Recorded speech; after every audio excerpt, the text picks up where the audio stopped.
ꯑꯇꯩꯗꯤ ꯉꯁꯥꯏꯒꯤ ꯑꯩꯈꯣꯏꯅ ꯎꯔꯤꯕꯗꯨꯅꯤ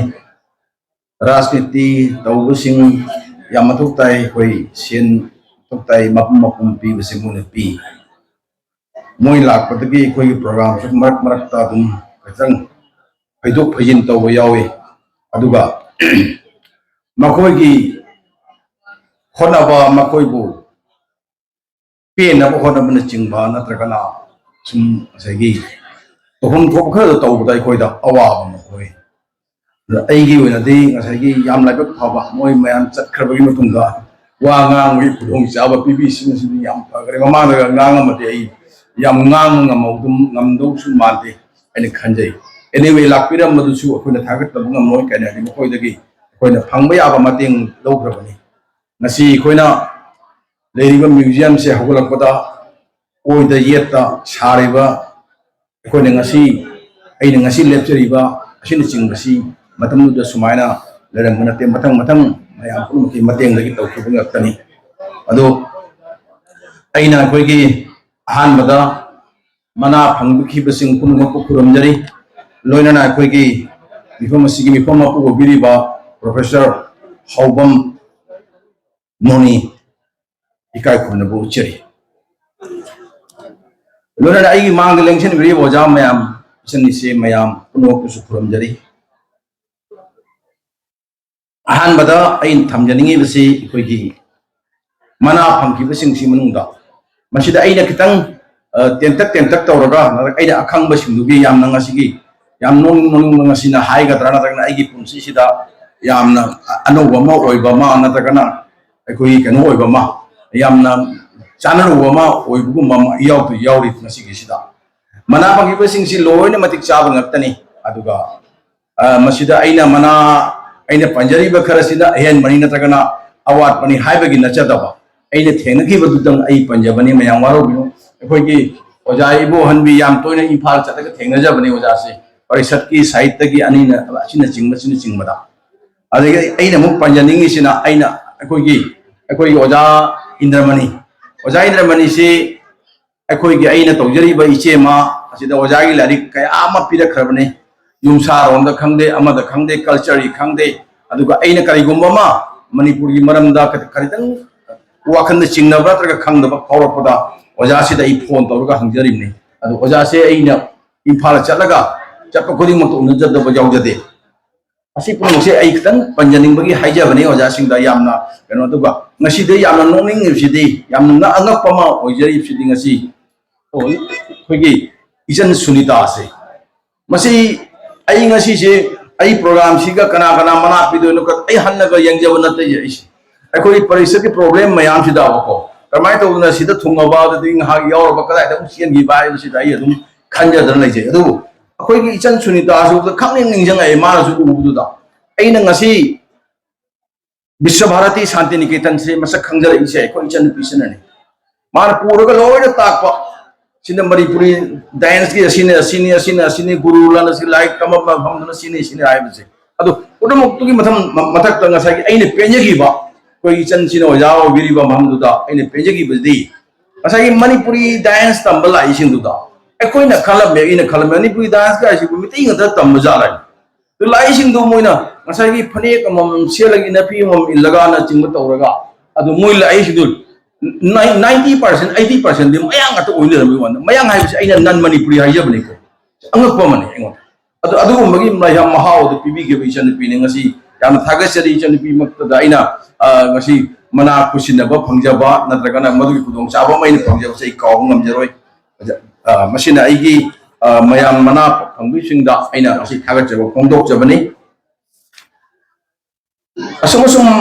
makha chatha jabo oina ngasi khoina silangbiriba Manipuri khoigi Barak museum nari basi khoi maya pro khangbiri bani masi maruina maya prom ke khoj jawi puno maki khungang na chimo puno maki yawi bani masida ado masida yamna lana ai oina natra kana lai gi makni khanna kochen chingli ba hare gadi khoigi oja rajmani ni oja rajmani se khoigi Manipuri Sahitya Parishad Assam se uji vice president obiri bane matam amada vice president agnosu general secretary se obirami aduna अखोई की ngasi की मणिपुरी साहित्य परिषद की problem ma'am से असी मरक सिदा अखोई की बीपी यमना मधु मधु के इरोइन नंग ngasi अखोई ngasi महाकना असिगुम थोरम अमा यामना माई पाकना चिंगलेमना पांथोकपिबसे असी मसी अइना मागी तौनम शक्ति अमखक लई हैना अइ हाइजदब ngमोय दुगा मसी मक हाइजगे दुगा याम तेन तेन अखोई हाइना बा हाइबा मा लइग्रबनिना अरोई बसिदा अइना हाइजनिंग इसे मयामदा मयामदी का लांगबिरम याइबो अखोई अखोई परिषद सिन ओरिबो फिबम सिदा अखोई तौगदब थबक से करिनो अखोई करमाने मांग चखकदगे हाइबना चिंगबसी मयाम सुखतंग सरुक जाबियो अखोई द पाउताक बिबियो कनाना लालिबनो कनाना चुमिबनो नतकना कनाना कदौरिबनो कदौरिनो ये दिप्सन करिगिनो हुजिकी तौरिबसु करिगिनो हाइबना चिंगबगी मतंग सिदा मयामदगी खोलाव मदे ई लावनिंगे मसे याम मथुक ताबा अमरा हाइने खंजई मयाम नदे मयाम से लांगे अदु वई खंजई सोमद गंद याम लांगे अदु वई मयाम लांग दर बमतंग हाइजकीगे अइना ngasi एखोइगी बोनतारापुर हाइब लमनम सिदा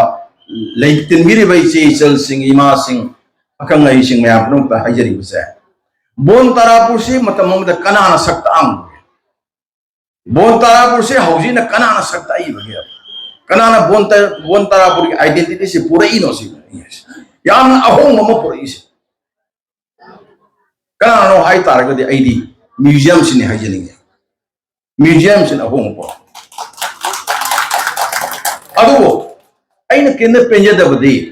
हुजिक तिनबरी सिंगसिदि ngसाइगी कुमै नक्सलकपा दुगु मामा अदुम याविको तिंगलकपा अदुबो ngसाइगी इखोइना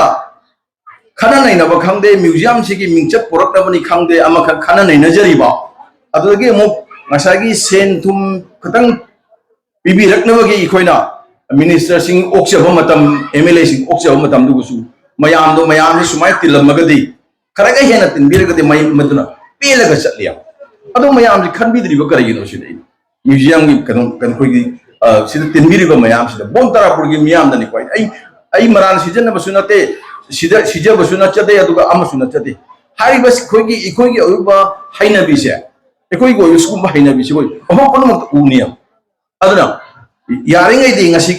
मिफम असigi येंबियो ngasi कोने म्यूजियम हारि बसे म्यूजियम हारि को कोने खंग अरि बदुनि खंगी बसे अदो ngasi कोने पांथोइबा थोरम से ngasi कोने पांथोकजरिबा थोरम से बुराक म्यूजियम सिनला पांथोइबा थोरम से मसे मतम मम द म्यूजियम दे लेउदोरिबने तिल्लिबा मिफम ngasi कोने तिल्लिबा मना पिरो मयाम से चाहि चाम की मतुंग द याखै की मतुंग द एकोई राजमनी की म्यूजियम सिदा नतक बुराक म्यूजियम से लेरिब से करी करी लेगे चाहि चाम ममांगी थिगलुबदा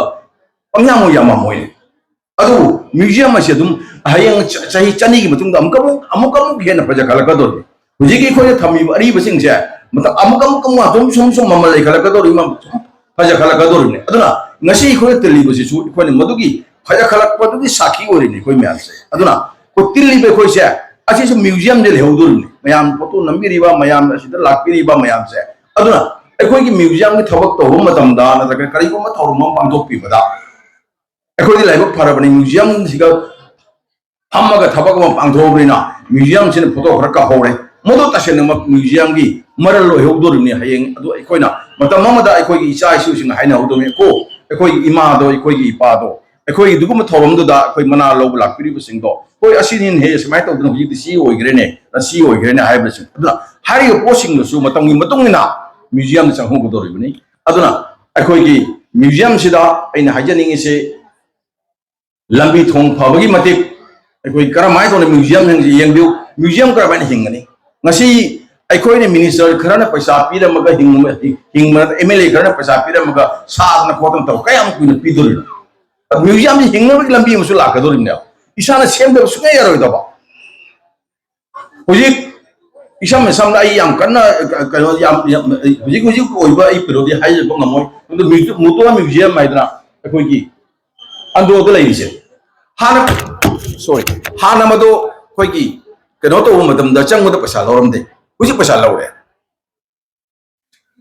चंगद लुपा कुंथ्राने अदुगैदि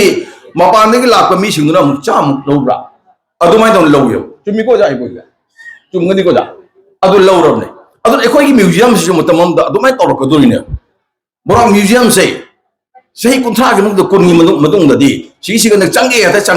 ꯐꯪꯉꯔꯣꯏꯗꯕꯅꯦꯕ ꯑꯗꯨꯅ ꯄꯩꯁꯥ ꯂꯧꯔꯛꯀꯗꯣꯔꯤꯕꯅꯤ ꯑꯩꯈꯣꯏ ꯍꯤꯡꯅꯕꯒꯤ ꯂꯝꯕꯦꯟꯁꯨ ꯇꯧꯗꯕ ꯌꯥꯗꯕ ꯑꯗꯨꯕꯨ ꯑꯗꯨꯒꯤ ꯊꯥꯛꯇ ꯄꯨꯔꯛꯅꯕꯒꯤꯗꯃꯛꯇ ꯑꯩꯈꯣꯏ ꯀꯔꯝꯍꯥꯏꯅ ꯁꯦꯝꯒꯠꯀꯗꯒꯦ ꯍꯥꯏꯕꯁꯤꯗ ꯌꯥꯝꯅ ꯍꯦꯟꯅ ꯃꯊꯧ ꯇꯥꯔꯤꯕꯁꯦ